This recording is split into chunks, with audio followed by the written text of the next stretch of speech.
Welcome to Daily Variety, your daily dose of news and analysis for entertainment industry insiders. It's Tuesday, April 21st, 2026. I'm your host, Cynthia Littleton.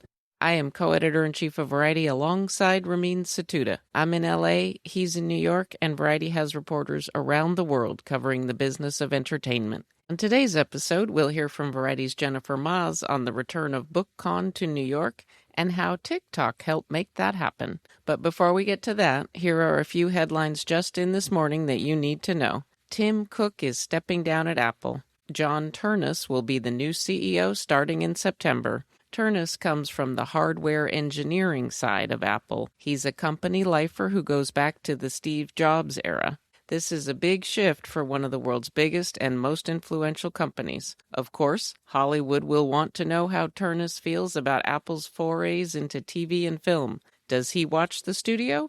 If he didn't before, he probably is now. Variety's team of reporters is working hard to learn more about Ternus and what all this means for Apple's TV and film efforts in the long run. I wonder if Ternus has placed a call to Josh D'Amaro, the newly appointed CEO of Disney. They probably have a few things in common. Nora director Sean Baker has scored a big payday from Warner Brothers for his next project. Yamo is described as an ode to Italian sex comedies of the 60s and 70s. Warner Brothers' new specialty division Clockwork has paid about $22 million for the project, and this marks Baker's biggest payday after years and years of indie hustling. My colleagues Matt Donnelly and Brent Lang have the scoop. Beck is hitting the road this fall. The Toonsmith is planning a 25-date North American trek to support his latest release, Ride Lonesome. The tour begins September 16th in Vancouver and ends on Halloween night in Nashville. All of these stories and so much more can be found on Variety.com right now.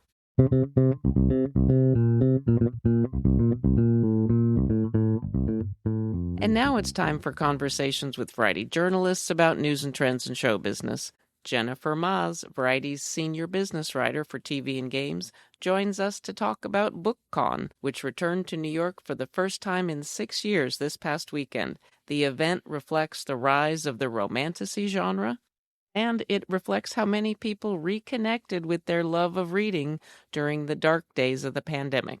Jennifer Maz, thank you for joining me. Always happy to be here, Cynthia. Well, one reason you are very good at your job is your absolute passion for content, for pop culture, for media. And so after working hard all week as a business, TV, and gaming reporter for Variety, you spent your weekend going to BookCon because you love books. Jennifer, tell me what is special about BookCon. Why did you devote your last weekend to attending this event in New York City? I'm a big reader. I enjoy all things books to begin with. But in particular, I wanted to take the time to go to BookCon because it's a big return. This event has not happened since 2019. It's run by Read Pop. We thought it was never going to happen again. After the final in-person one in 2019, they did a slight virtual one in 2020, and then they announced they were retiring the event, and it just wasn't going to happen anymore, and that was partly due to the pandemic. So they brought that back, and then BookCon, it really didn't have a conversation about it until eventually so much of the reader community started moving to TikTok to discuss books and have these like informal book conversations. It's now known as Book Talk, that corner of TikTok.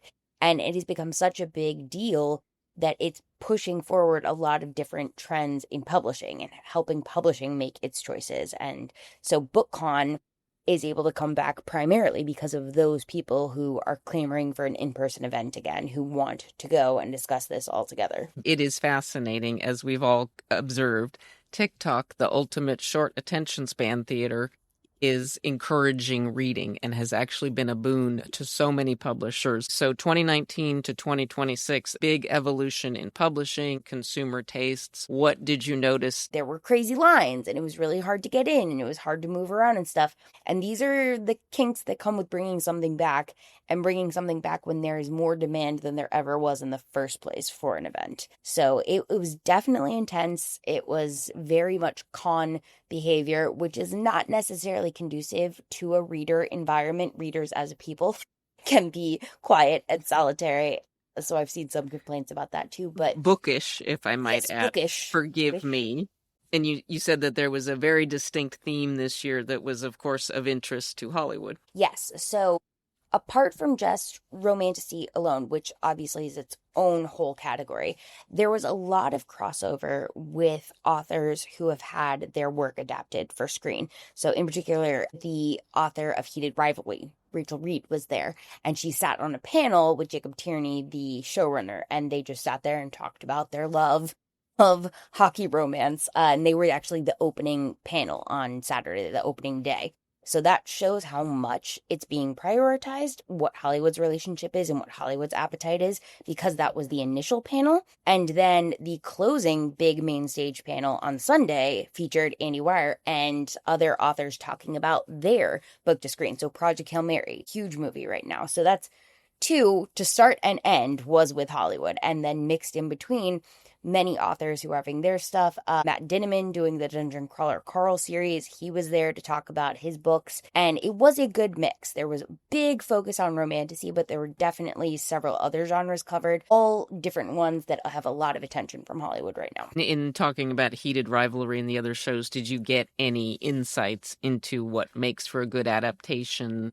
One thing is for sure, and should be obvious from the fact that it was at BookCon, but the authors being incredibly involved in a project is something that makes a success from the start, it seems, because these readers, these fans, they're fans of that author more than anything else, right? And when the showrunner says something like, I wanted to pull as much dialogue directly from the page as possible, that leads to cheers from the audience because they know those lines. Some people get tattoos of those lines from books on their bodies. People know that work and they want to see that work. Authors now have a bigger platform. People know their names more than they ever used to. They bring a built-in audience, and then the TV or film adaptation builds on that. With Heated Rivalry, too, I mean, that is just one of those stories that one minute you think you're on a Canadian cable service, and the next minute you are talk of the town in Hollywood. Did they talk about the whiplash of that all and just how Heated Rivalry took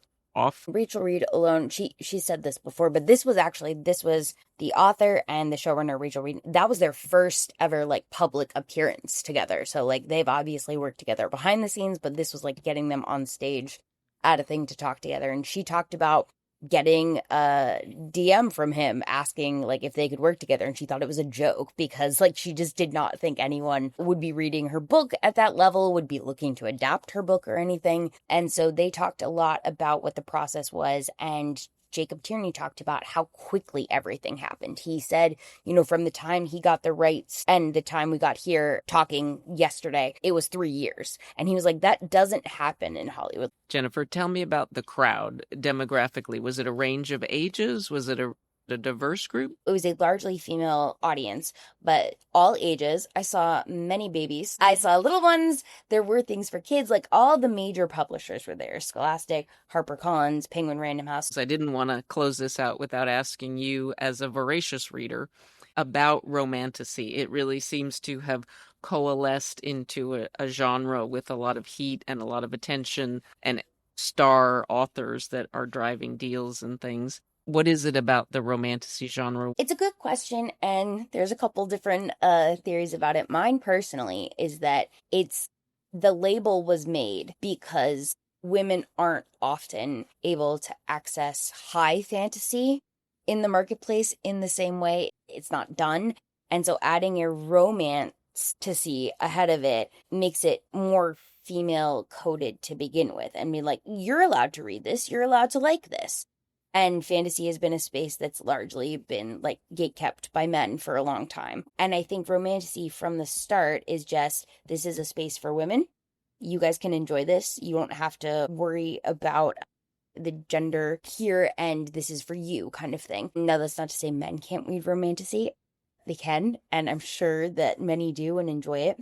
But I think romantasy really was female focused in being like, you can read this, you can enjoy this, and it's not just for men, because high fantasy is a lot of male authors, right? It's a lot of initials, a lot of men with a lot of initials who are the authors of these books, and it's not as many women, and women are writing these titles, and you could just call it fantasy. You could call it romantic fantasy. So it sounds like it was a pretty triumphant return for BookCon. So does that suggest that there will be a BookCon 2027? Yes, they already have their dates, April 10th and 11th. They are already planning out their guest list for next year.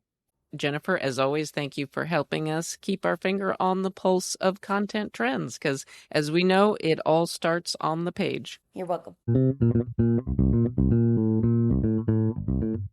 As we close out today's episode, here's a few things we're watching for. Today at Variety, we are laser focused on getting ready for Wednesday's Entertainment Marketing Summit in Los Angeles. We have a packed lineup. I can't wait to bring you highlights in upcoming episodes of the conversations at this day-long gathering of top marketers, top industry leaders, and movers and shakers across the business of advertising, marketing, endorsements, and brand partnerships. This is a really big business arena, and it's in the throes of a lot of change.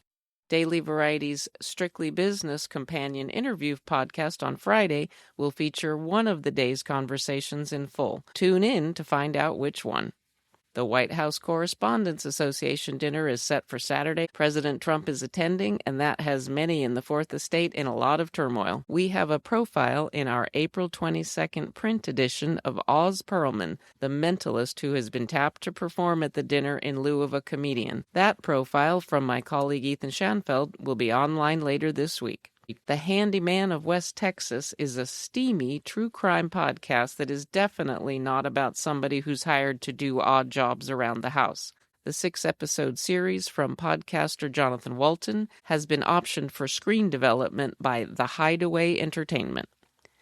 We love to hear from our listeners, so please send thoughts, gripes, and other feedback about Daily Variety to podcasts@variety.com. Before we go, congrats to Roberto Ruiz. He's been named head of measurement science for Nielsen. Ruiz is a veteran of Univision and Televisa Univision, where he was most recently executive vice president and chief research officer. Thanks for listening. This episode was written and reported by me, Cynthia Littleton, with contributions from Jennifer Maz. Sticks, snicks, hick, picks. Please leave us a review at the podcast platform of your choice, and please tune in tomorrow for another episode of Daily Variety.